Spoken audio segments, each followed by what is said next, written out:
मंजिल को पाने के लिए क्या खुशियों को पीछे छोड़ना पड़ता है, जानिए इस कहानी में। एक बार एक शिष्य था जो बहुत ही मेहनती था, लेकिन उसे ऐसा लग रहा था कि या तो वह अपनी मंजिल को नहीं पा पाएगा और अगर मंजिल को पाने का प्रयास करेगा तो जीवन की खुशियां पीछे रह जाएंगी। अब शिष्य एक दिन अपने गुरु के पास जाता है और उनसे पूछता है कि गुरुजी, आप मुझे बताएं कि परम आनंद के साथ अपने लक्ष्य को पाने का रास्ता क्या है। तभी गुरुजी बोले, कल सुबह बताऊंगा। अब शिष्य गुरुजी की बात मानकर गुरुजी के पास ही रुक गया और रात हो गई और इतनी काली रात कि अपने हाथ भी दिखाई नहीं दे रहे थे। तभी गुरुजी बोले कि जाओ, जलाशय से पानी की गगरी भरकर लाओ।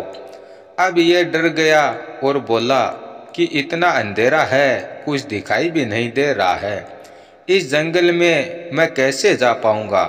तभी गुरुजी बोले, तुम्हें जाना तो पड़ेगा और ये लालटेन ले जाओ।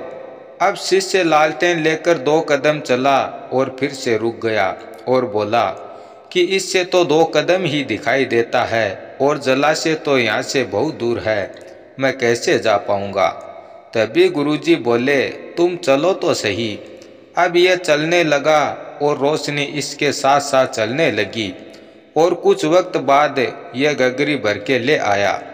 अब अगली सुबह फिर से गुरुजी से पूछा कि गुरुजी बताएं, परम आनंद के साथ अपने लक्ष्य को कैसे पाएं। तभी गुरुजी बोले कि जवाब तो तुम्हें मिल चुका है, लेकिन शायद तुमने उस पर ध्यान नहीं दिया। तो शिष्य ने कहा कि बताएं कैसे। तभी गुरुजी ने कहा कि अवसर की पहचान करना सीखो, परेशानियों को किनारे करके। अगर तुम्हारे पास 2 कदम चलने की भी क्षमता है ना, तो दूर मंजिल है, ये देखकर घबरा मत जाओ, बस चलना शुरू करो। जैसे जैसे तुम चलते जाओगे, तुम्हारी रोशनी, तुम्हारी उम्मीदें, तुम्हारी खुशियाँ तुम्हारे साथ आगे बढ़ती जाएंगी और तुम मंजिल तक पहुंच जाओगे। हम लोग अक्सर ये देखकर कि हमारा लक्ष्य बहुत बड़ा है, हमारी मंजिल बहुत दूर है, हमारे लक्ष्य को अचीव करना बहुत मुश्किल दिख रहा है और ये सोचकर आगे ही नहीं बढ़ते हैं, क्योंकि हमारे पास जो साधन हैं वह हमें छोटे नज़र आते हैं। लेकिन उन छोटे छोटे साधनों को इस्तेमाल करके ही आप उस बड़े लक्ष्य को पा सकते हैं। ये बात आप कभी नहीं भूलिएगा।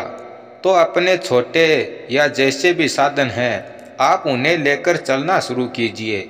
मंजिल तक आप पहुंच जाएंगे और कुछ मंजिल भी आपकी मेहनत देखकर आपके पास चलकर आ जाएगी।